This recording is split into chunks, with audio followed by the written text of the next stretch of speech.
This is E-Commerce Uncensored. Brought to you by Fast Forward Unlimited. We're coming to you fully loaded and exposed with all the strategies and techniques for growing your e-commerce business. Hey everyone, and thanks for joining us on another episode of E-Commerce Uncensored. This is episode number 125. My name is Kevin Manell, and I'm here with Jason Caruso and Paul Chu. I could just see you chomping at the bit to say something. Like you're just... No, I was just going to say it's been a while.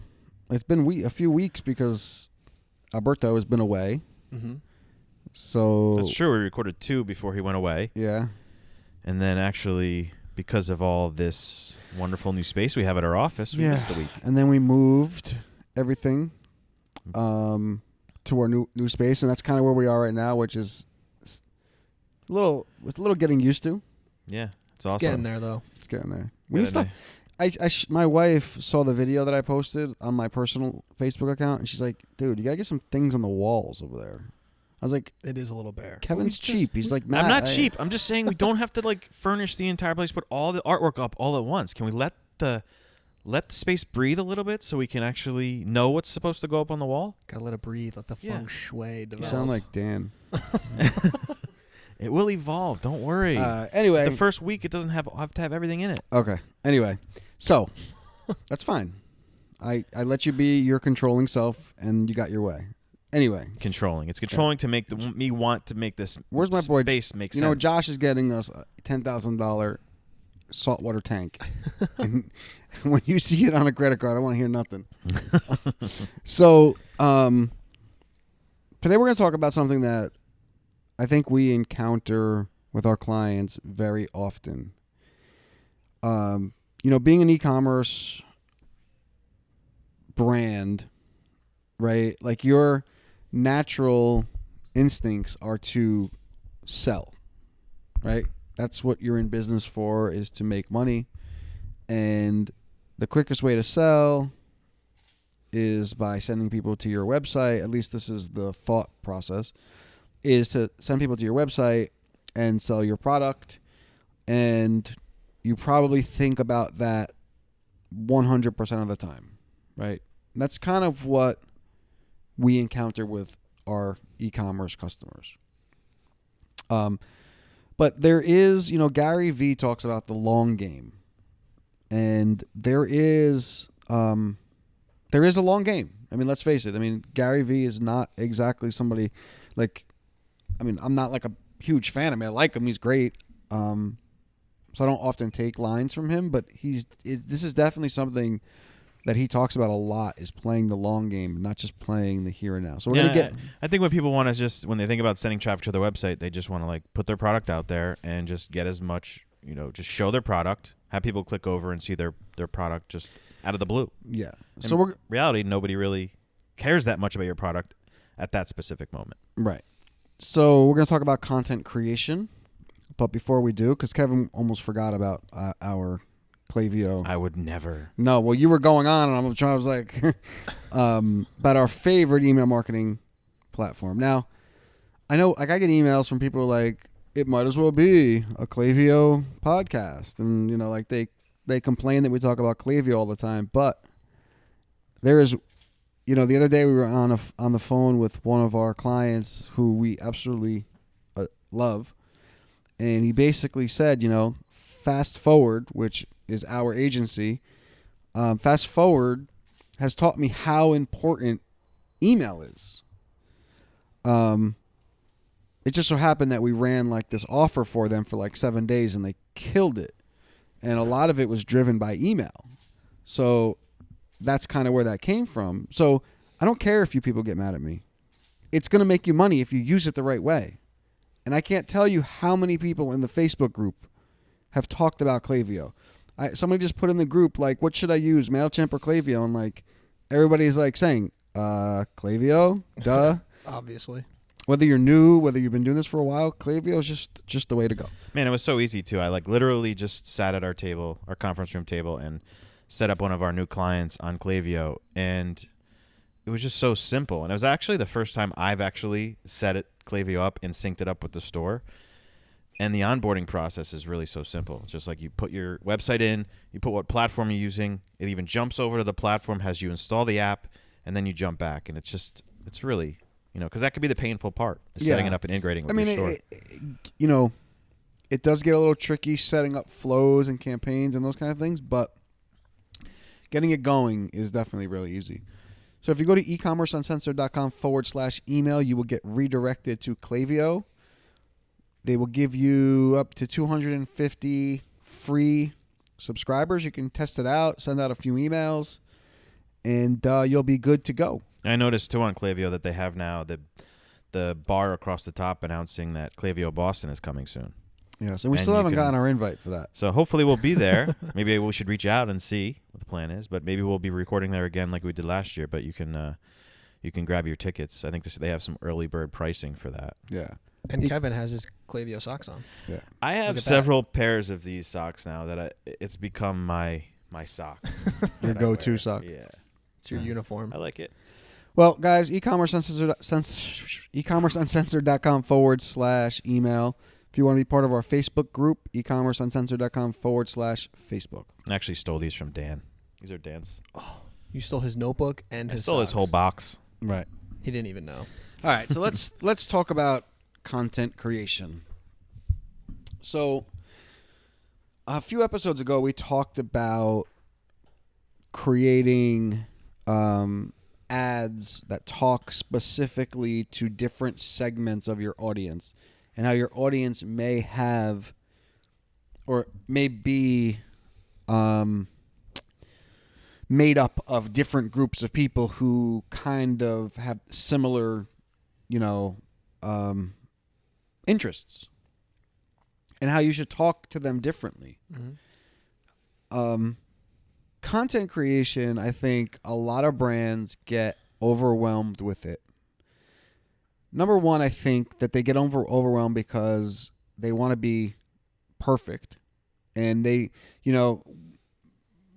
first of all, I think being perfect is probably the number one reason why brands will fail. We talked about how when we first started this podcast, we bought really inexpensive mics. I don't want to say really inexpensive, but they weren't really high-end mics.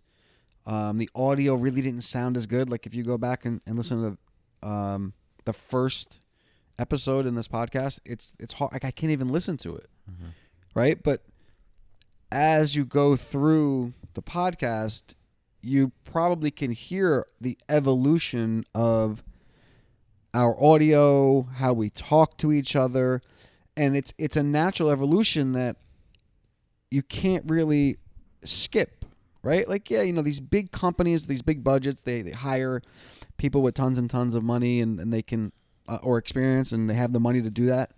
That's one thing if you have a giant budget. But most people don't.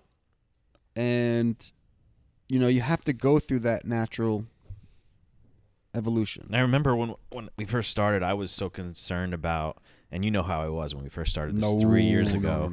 No. It would stress me out, like the whole podcast note thing and, trying to knowing whether or not I should get a transcript for the website. Dude, the minute I walked in this place, like, everything had to be perfect. And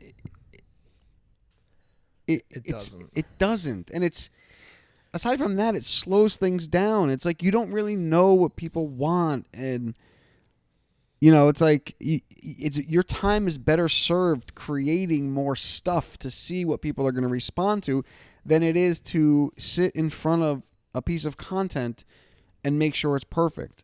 And I think that's what bogs people down, is that instead of creating 20 pieces of content to test, they do one and it takes them months to get it out. And it's perfect in their eyes. Even the recordings, even our actual episodes are like that. We never cut anything out or took time to make it sound perfect and trimmed a awkward space, or if someone... We had one mic sitting in the middle of the table and we just all would yell into it. Yeah, that was...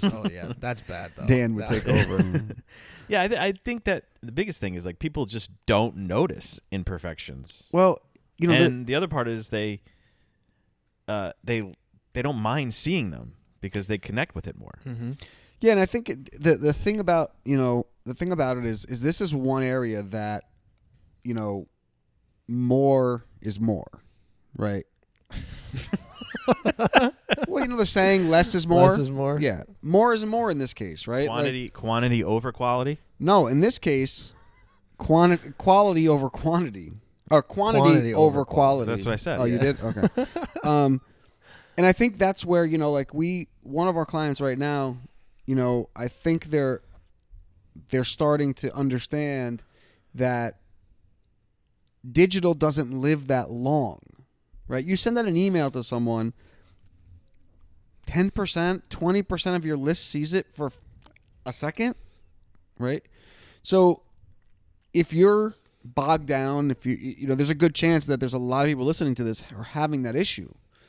There are a couple of things that you can think about when you're creating your content that's going to make it really easy.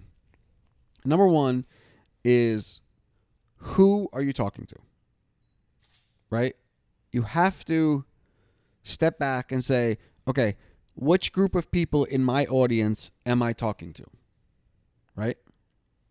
You guys are nodding. Nothing to add? Just nodding. Well, I think that's one of the most important, because if you could figure that out and you can address that person inside your content or inside your ad, it just becomes that much more effective. We deal with it all the time. When we can, say something specific about a person in a post, it just has more engagement. Yeah, and it's funny because it almost doesn't matter how good or bad the content is if it speaks to the person, right? Yeah. So once you know who you're talking to, then you can kind of figure out what kind of content you're creating for them, right? They can almost stop listening. At You that scared point. me when you just He was excited. yeah. No, we were discussing a new client of ours that has we're starting a new Facebook ad for them, and I think by just mentioning, and it's a I'm trying to say it without saying it, but it's a celebrity licensed product that we're launching coming up soon, and the fact that we can target people who are interested in the celebrity and mention that celebrity's name in the post, they almost will see that and then it'll almost turn off, and they don't even care what comes next. They'll just immediately engage with it and be like, oh, this is interesting, and then they'll be drawn to it. Yeah, I mean, it's, if you, like for example, we have this we talk about this water company that we have all the time, and, we speak directly to somebody, like say in a specific geographic location of New Jersey or New York, and we call them out and say, hey, if you live in New York City, the water sucks. Like, they pay attention to that. When you say, hey, the water in the United States sucks, it doesn't really resonate with them that much.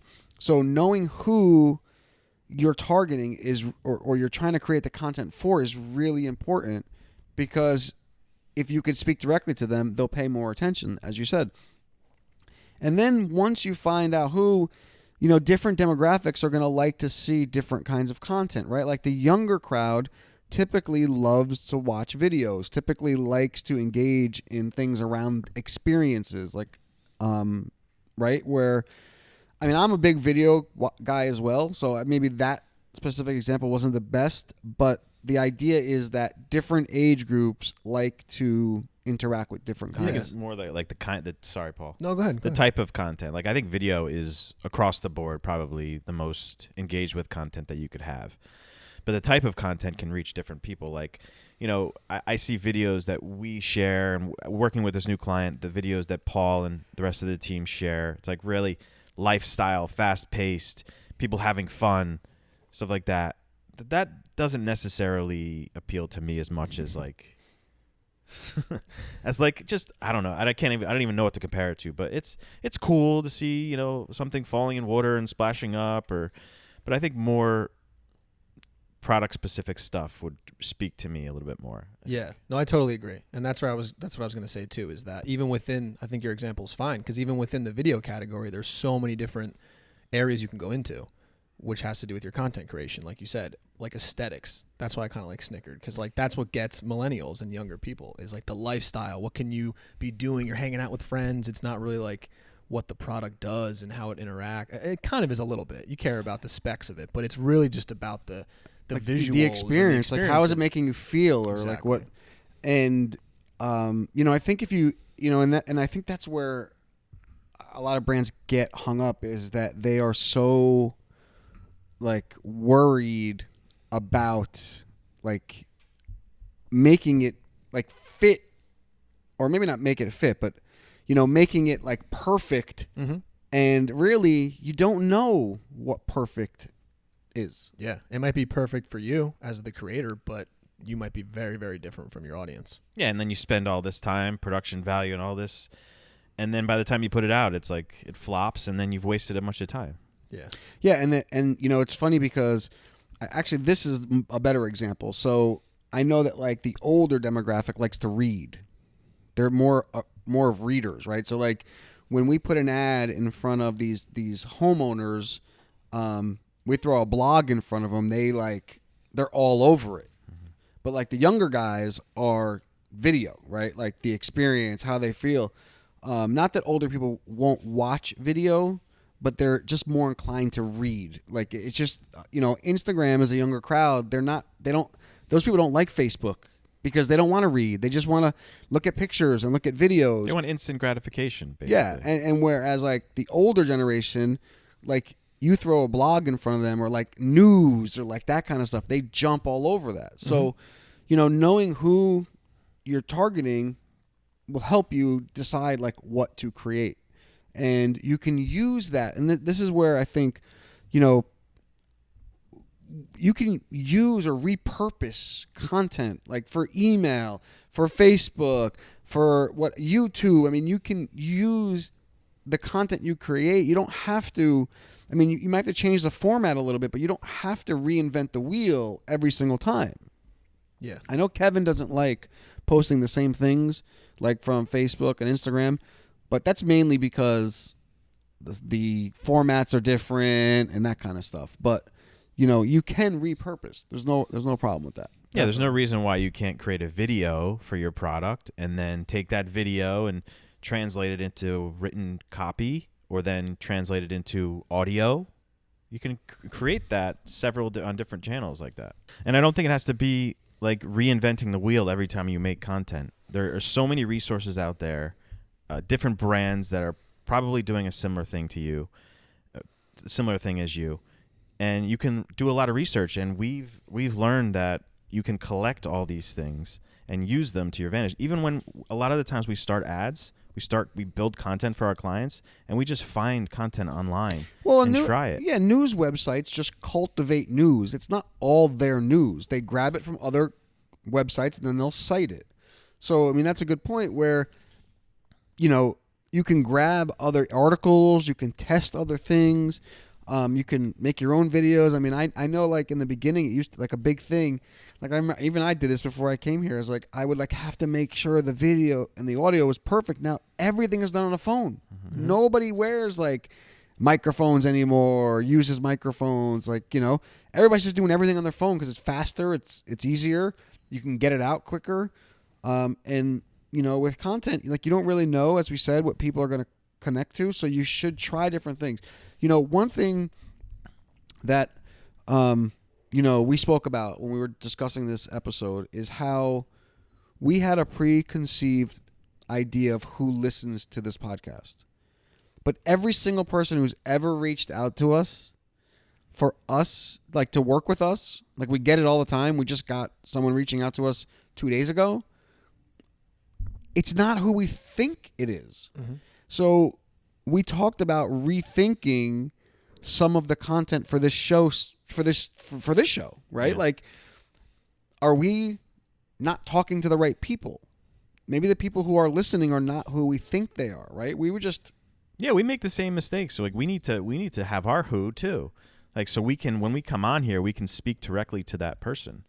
And I sometimes, honestly, we fall short on that, I think, sometimes. Yeah. And even discovering who our who is and who our audience is, it's been closer to who we are. You know, like when we first started out, we were like, let's help the beginning of store owner. Let's help the people starting out. And really that's not who's been communicating with us. Instead, it is people similar to us, which has allowed us to talk about what we're going through. And that's been the better content. And I think that's like a good segue into staying true to yourself and like remembering who you are as a brand when you're creating your content. Yeah, and not trying to copy other people and not try to like say, oh, this guy did this, so it's going to work for me, because it's not really how it is. You know, one thing I would say is be diversify, try different things, different formats, blogs. You know, for us, podcasting has really been big. I mean, like our biggest customers that we work with today all came from this podcast, except one cosmetic company. But everyone else, like the big players in terms of, you know, the e-commerce guys, have all come from this podcast. They're completely different than the people that we thought were listening. Mm-hmm. Now we may have the newer people, the new startups listening to us, and they're just not contacting us because they may think that they can't afford to work with us. That may be, but honestly, the people who have reached out to us are several multi-million-dollar brands, which honestly I never thought. Yeah, and finding out who that is isn't like going to happen in the first day you open the doors. It's like it's a learning process no, it's for been everybody. 3 years for us. Yeah. 3 I think years. It's like that for everybody, because everybody comes in here, they think they know who their audience is, and sometimes they're not even close. No. A lot of times they're not even close. Yeah. It's happened multiple times where our client would be like, "This is who we're talking to." Like, okay, and then we run the ads, and it's like they're not listening. Yeah. It's these people who are listening. Yeah. It's important to identify your audience off of whatever research you do, which I think is important to do, especially with content. See what your competitors are doing, but in the end of it, you got to stay true to yourself and do what. Yeah, and you can look at, you know, even you're a small company, you know, you're a startup or whatever, you can still look at the big brands, and there's a lot of options out there to see what they're doing and use that, because they've obviously gone through the testing phase and all that stuff that you can kind of skip through if you see that they're Right, you creating some kind of test content. strategies that they're using. I mean, like quizzes and blog posts and videos and YouTube stuff and Instagram stuff and, you know, stories versus I mean, there's you can test a lot of different things. But I think the moral of the content story is perfection is just going to slow you down, and getting more content out there is going to give you a much better idea of who you should be speaking I don't know if we mentioned this last time when we talked about the Wayfair stuff and how they're producing, you know, 1,100 ads or whatever in a day or whatever it may be. And we come to find out that some of their best performing ads are the ones that are just like blah regular photos, not a big set that's all styled, not a great video shoot that they put together, but just like a product sitting on a log or something, I think, or a pair of shoes with like standard Instagram stickers on it. And that was the best performing thing. Yeah. And they wouldn't know that unless they tested a lot of different things. No, and there was a good chance that was just going to be one ad like any other thing that they were testing. So stop procrastinating and start producing content. So, yeah, I mean, one more thing though before we end, there were people that actually listen to us, people that are in our group that have changed their email strategy from offer emails to text emails, and they're getting crazy results that way. But they would have never done that unless they tried it, right? Like they're e-commerce, they're thinking like everything needs to be pretty and, you know, offer based. But yeah, how many times can you do that though? You can do it as many as you want, but you're going to annoy people. They're going to stop listening. Right, exactly. So, all right, cool. I think that. Anything else, Paulie? No, I'm good. We're all wearing fast forward shirts, by the way. That's kind of cool. Yeah, make sure you go and check out our videos so you can see our new space, our Instagram at e-commerce uncensored, and our Facebook page where these videos get published as well. Yeah, you can see how much Kevin and Jason blend into the new couches. Yeah. In their gray shirts. I picked the perfect couch for this place. Sure you did. So make sure you guys go over to ecommerceuncensored.com/email and sign up for Klaviyo. They have a free up to 250 subscribers over there. And after you do that, join our Facebook group, ecommerceuncensored.com/Facebook. And That's it. That's it. This has been episode 125. As always, you can check us out at ecommerceuncensored.com, and we'll talk to you guys real soon. Later. Adios.